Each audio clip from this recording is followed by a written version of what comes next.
स्वागत है आप सभी का टीसीए में।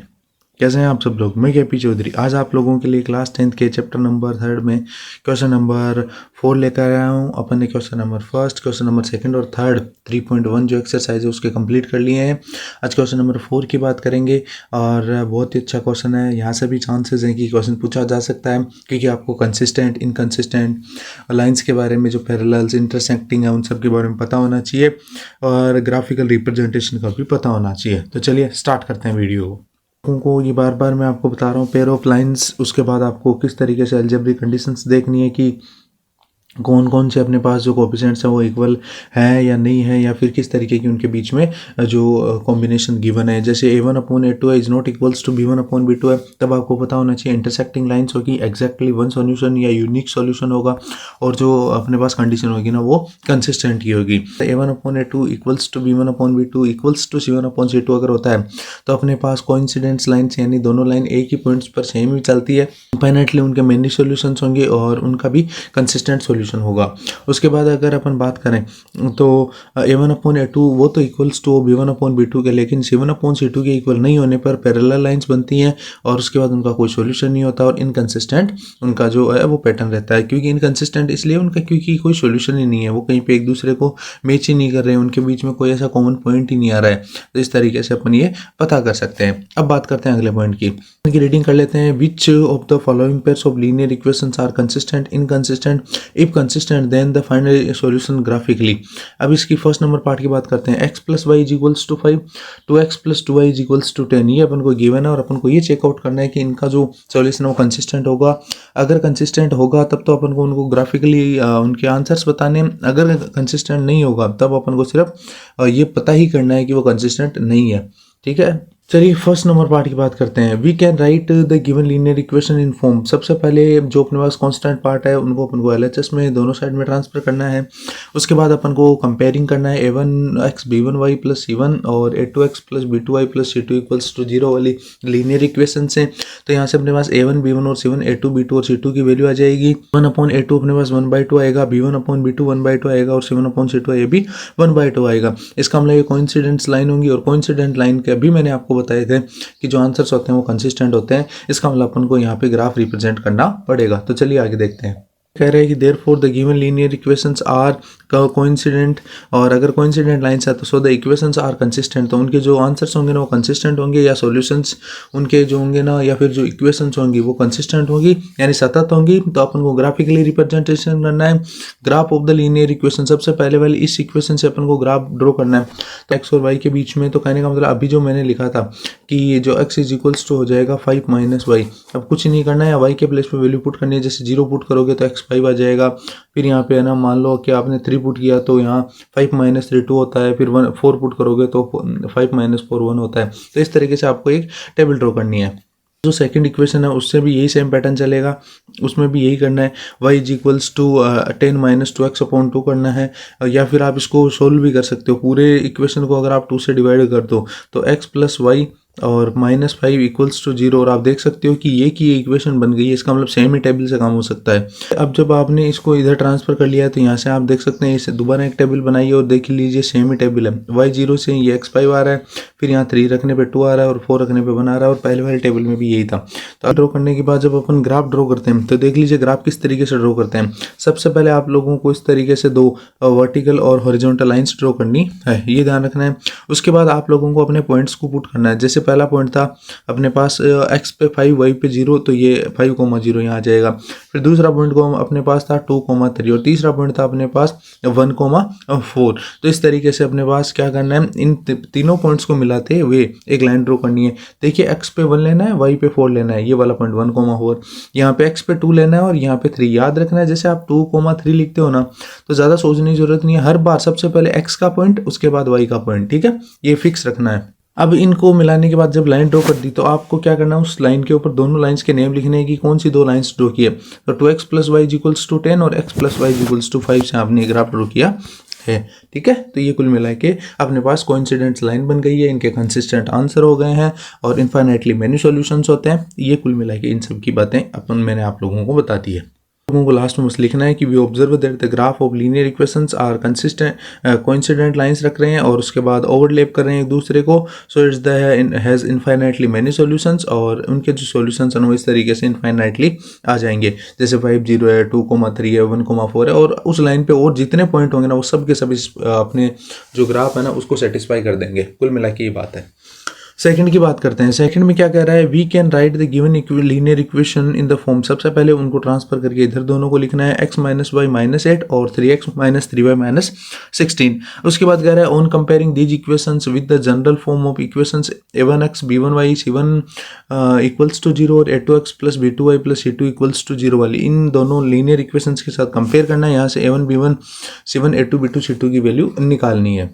यहाँ से जब अपन a1 b1 c1 a2 b2 c2 की जब वैल्यू निकाल रहे हैं तो अपने पास जो देख पा रहे हैं अपन की पहले वाले जो दो पार्ट्स है ना a1 अपॉन a2 और b1 अपॉन b2, इनका रेशियो तो सेम आ रहा है लेकिन c1 अपॉन c2 के इक्वल नहीं आ रहा है। इसका मतलब ये आपको पता होना चाहिए पैरेलल लाइंस बनेंगे और इनके जो सॉल्यूशंस होते हैं ना वो इनकंसिस्टेंट होते हैं। ये आपको कन्फर्मली पता होना चाहिए, ठीक है। तो इस तरीके से आप इसको देख लेना। ये इसका मतलब अगर इनकंसिस्टेंट है तो अपन को ग्राफ रिप्रेजेंट नहीं करना है। ये इसका इतना ही सॉल्यूशन रहेगा। थर्ड नंबर पार्ट की बात कर लेते हैं। थर्ड नंबर पार्ट में कह रहा है on comparing the linear equation, दो इक्वेशन गिवन है 2x plus y minus 6 equals to 0 और 4x minus 2y minus 4 equals to 0। इनकी जनरल फॉर्म के साथ अगर अपन कंपेयर करें तो a1 b1 c1 a2 b2 c2 ये वाली वैल्यूज आप आराम से अब खुद ही निकाल सकते हो क्योंकि 10th क्लास में। और दूसरी सबसे इंपॉर्टेंट चीज़ है कि ये तो बेसिक बात है, कंपेयर कर करके ये बताना है कि a1 कितना होगा, b1 कितना होगा, c1 कितना होगा, a2 कितना होगा, b2 कितना होगा, c2 कितना होगा। वो जो आपके पास इक्वेशन है उससे इनको कंपेयर करना है। बस ये ध्यान रखना है कि पूरा जो आपके पास वेरिएबल्स और कांस्टेंट वाला पार्ट है ना वो एलएचएस साइड में होना चाहिए और इक्वल्स टू सिर्फ 0 होना चाहिए, इतना ध्यान रखना है। करने के बाद उनका आप रेशियो बना सकते हो a1 upon a2 b1 upon b2 और c1 अपॉन c2। आप देख पा रहे हो कि पहले वाले दो रेशियो वही आपस में इक्वल नहीं है क्योंकि सिंबल सेम नहीं है इनके। ये यहाँ पे 1/2 है लेकिन यहाँ -1/2 है, तो इसका मतलब a1 upon a2 is not equals to b1 upon b2 है। यहाँ से अगर ये इक्वल नहीं है अपन ये कह सकते हैं कि जो इक्वेशंस है ना वो अपने पास क्या होगी, यूनिक सॉल्यूशंस वाली होंगी और इनके सॉल्यूशंस भी कंसिस्टेंट होंगे। यानी ये इक्वेशंस कंसिस्टेंट होंगी तो अपन को ग्राफिकली सॉल्यूशंस बताने पड़ेंगे। जैसे 2x plus y minus 6 equals to 0 से अपन को बताना पड़ेगा, तो 6 को इधर ट्रांसफर करके प्लस और 2x को इधर ट्रांसफर करके माइनस का 2x हो जाएगा। अब ऐसा क्यों किया है, क्योंकि इसलिए किया ताकि अगर अपन y को उधर ट्रांसफर करते हैं ना, देख लो यहाँ मैं एक बार लिख के बताता हूँ, 2x plus Y equals to अपने पास 6 है। अब इस 2x को इधर भेजने का फायदा ये हो जाएगा कि y अकेला फिर किसी का डिवाइड नहीं करना पड़ेगा। अगर आप y को इधर ट्रांसफर करोगे तो फिर इस 2 का डिवाइड करना पड़ेगा, तो बार बार प्रॉब्लम आएगी। इसलिए आप थोड़ा सा दिमाग लगा के ऐसे वेरिएबल को ट्रांसफर कर लो जिससे कि अपन को डिवाइड वाला या तो रिमूव हो जाए या फिर ईजी रहे, ठीक है। तो ये बात ध्यान रखनी है। अभी इधर इसको ट्रांसफर करते हुए आप लोगों को ये टेबल ड्रॉ करनी है। देखते हैं टेबल किस तरीके से बन जाएगी। देख लीजिए टेबल, आप यहाँ पे x और y में जब टेबल बना रहे हो सबसे पहले आप लोगों को जो अपने पास इक्वेशन थी ना वो y is equals to 6 minus 2x थी। तो आप लोगों को x के प्लेस पे जैसे 0 पुट करोगे तो 0 ये पूरा हट जाएगा तो यहाँ 6 आ जाएगा। फिर अगर अपन बात करें तो 1 पुट किया तो 2 इंटू 1 2, तो 6 माइनस 2 कितना होता है 4, ये यहाँ लिख दीजिए। फिर यहाँ अगर 3 पुट करें तो 3 2 जा 6, तो 6 माइनस 6 कितना होता है 0। तो ये अपने पास इक्वेशन से एक टेबल बन गई है। आगे बात करते हैं सेकंड की। सेकंड में आपको गिवन है कि 4x minus 2y minus 4 equals to 0 वाली इक्वेशन है। यहाँ से आप लोगों को देख लीजिए आराम से y की वैल्यू निकाल लो, या तो पूरी इक्वेशन को 2 से डिवाइड कर दो ताकि ये y वाली प्रॉब्लम भी हट जाए। तो पूरी को डिवाइड करते अपने पास 2x माइनस 2 बन जाएगा। अब इनसे एक टेबल बना लीजिए। अब इनसे किस तरीके से एक टेबल बन जाएगी, आप लोगों को कुछ नहीं करना है। यहाँ x के प्लेस पे वैल्यू, यहाँ आपको x के प्लेस पे वैल्यूज पुट करनी है। जैसे आप 1 पुट करोगे, जैसे आप यहाँ पे 1 पुट करोगे ना तो अब देखो 2 इंटू 1 2 होता है, 2 माइनस 2 0 होता है। फिर अगर आप यहाँ 0 पुट करोगे तो 0 पुट करोगे ना तो 0 पुट करने से यहाँ हो जाएगा माइनस का 2। और मान लीजिए आप 2 पुट करते हो तो 2 2 जा 4 माइनस 2 कितना होता है 2। तो कुल मिला के ये अपने पास टेबल तैयार हो जाएगी। अपने पास x वाली लाइन है, ये अपने पास y वाली लाइन है और अब आप लोगों को ग्राफ ड्रॉ करना है। सबसे पहले अपन जैसे जो पहली वाली लाइन थी अपने पास कि ये वाली 2x plus y minus 6 equals to 0, इस वाले पॉइंट को जैसे अपने पास एक पॉइंट 3,0 था, फिर 2,2 था, फिर 1,4 था, इस तरीके से इनको सबको प्लॉट करेंगे और उनको सबको मैच करते हुए एक लाइन ड्रॉ कर देंगे। फिर दूसरा अपने पास जैसे 0, -2 आया की वैल्यू 0 और y की -2। फिर यहाँ पे देख लीजिए 1,0, फिर यहाँ अगेन 2,2 और उसके बाद इस तरीके से लाइन ड्रॉ करनी है और उस लाइन का नेम लिखना है, दोनों लाइंस के नेम लिखने हैं, साइड में एरो बनाने हैं और इस तरीके से एकदम स्ट्रेट पॉइंट अपलोड करते हुए इस तरीके से लाइंस ड्रॉ करनी है।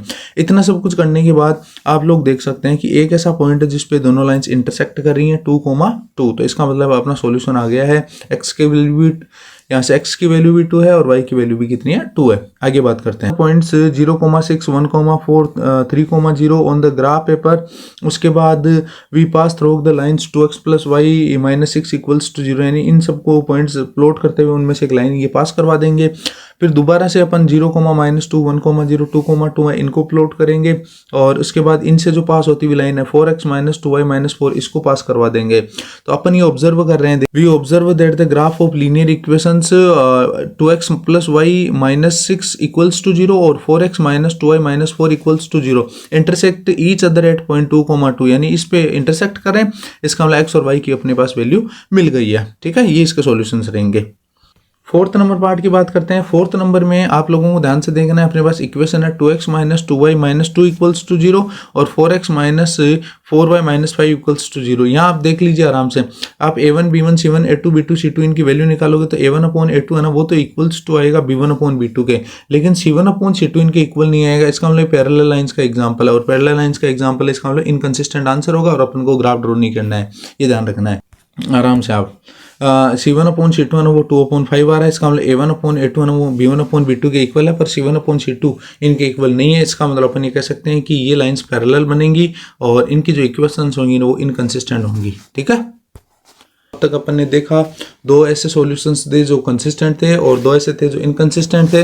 तो दो जिनमें इनकंसिस्टेंट थे उनमें ग्राफ ड्रॉ नहीं करना था और जिनमें दो कंसिस्टेंट आंसर आए उनमें ग्राफ ड्रॉ करना था। अपन ने आराम से जो चारों पार्ट्स हैं क्वेश्चन नंबर 4 की उनको कंप्लीट कर दिया है। नेक्स्ट वाले वीडियो भी मैं आप लोगों के लिए जल्दी लेकर आऊँगा, नेक्स्ट वाले क्वेश्चन भी कंप्लीट करवाता रहूँगा, इसलिए आप कंटिन्यूसली वीडियोज़ के साथ बने रहिए। टीसी को इसी तरीके से अपना प्यार सपोर्ट और स्नेह दिखाते रहिए और जल्दी से जल्दी जो 500 का सब्सक्राइब का एक राउंड फिगर है वो कंप्लीट करवाने का पूरा आप सपोर्ट कीजिए। चलिए मिलते हैं नेक्स्ट वीडियो में, तब तक के लिए आप सभी का दिल से धन्यवाद। Thank you all of you.